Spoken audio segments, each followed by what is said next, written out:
Nyagali Bagayoko, bonsoir. Vous êtes la présidente de l'African Security Sector Network, spécialiste de la sécurité en Afrique de l'Ouest. Soyez la bienvenue.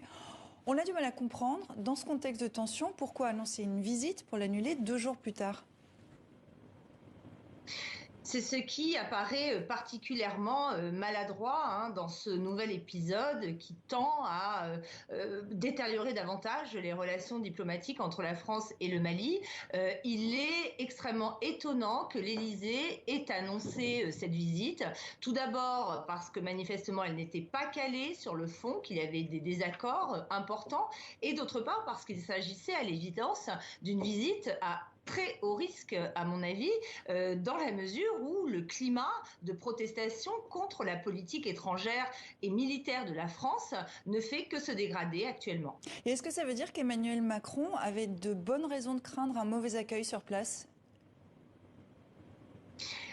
Je pense, oui, qu'il avait de bonnes raisons de les attendre. Je ne suis pas sûre qu'il les avait prises en compte puisque ce sommet avait été annoncé. Mais effectivement, depuis 3 mois, je pense qu'il y a une détérioration particulièrement inquiétante de l'hostilité à l'encontre de la France et de sa politique. Et je pense qu'il est extrêmement urgent de réaliser que ces mécontentements proviennent vraiment de protestations populaire, d'une exaspération qui n'est pas uniquement, loin de là, manipulée, ainsi que semblent le croire les autorités françaises. Mais est-ce que Paris, vous pensez, a une bonne perspective du climat sur place ? Je n'en suis pas convaincue, pour être totalement honnête. Je pense là encore qu'il faut se rendre compte que cette hostilité va bien au-delà de ce qu'on peut lire sur les réseaux sociaux ou dans des groupes qualifiés de patriotes qui effectivement se caractérisent par leur position anti-française.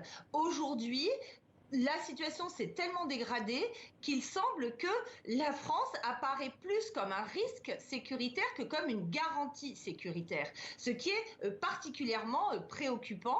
Et effectivement, je pense qu'il faut regarder avec lucidité ce phénomène qui s'est caractérisé, manifesté de manière tellement violente avec l'attaque fameuse de ce convoi qui est passé par le Burkina Faso et au Niger. On y vient justement, c'était il y a 3 semaines, ce convoi logistique de la force Barkhane était pris à partie à Terra, c'est dans l'ouest du Niger. Les heurts faisaient 3 morts et 17 blessés parmi les manifestants. Des tirs imputés aux forces nigériennes par certains, aux forces françaises par d'autres.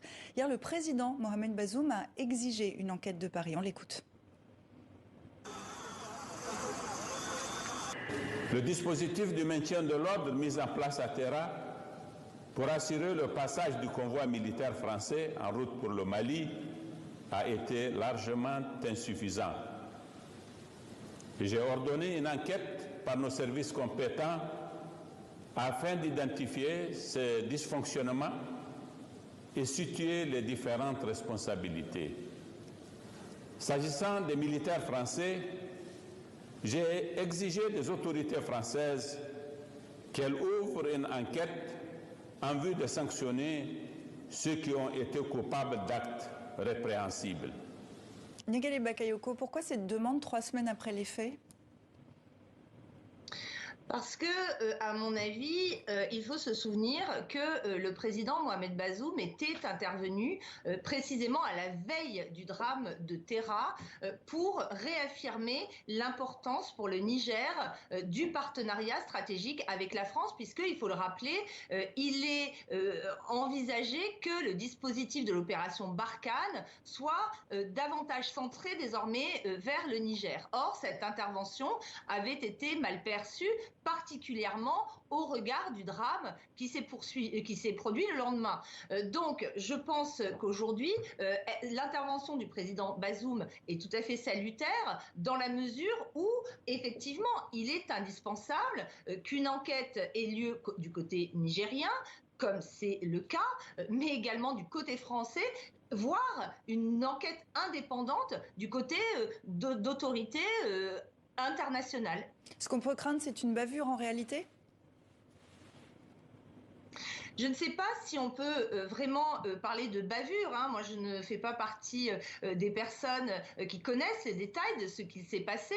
Ce qui apparaît très clair, puisque c'est reconnu par le président Bazoum, il y a eu une défaillance du côté des forces de gendarmerie nigériennes qui ont été débordées. Mais ce qui est établi aussi, c'est que ceux qui ont tiré, ce sont des soldats français qui ont effectué des coups de semonce, d'abord en l'air, puis au sol, et ce sont ces balles qui se sont révélées meurtrières manifestement. De toute façon, il est aujourd'hui crucial de faire très rapidement toute la lumière sur ce qui s'est produit, puisque aujourd'hui, on voit que l'élément de contestation populaire devient encore plus important que celui d'affrontement direct avec les groupes armés pour la France, et que sa présence peut vraiment être mise à mal très rapidement si la lumière n'est pas faite sur ce type de drame.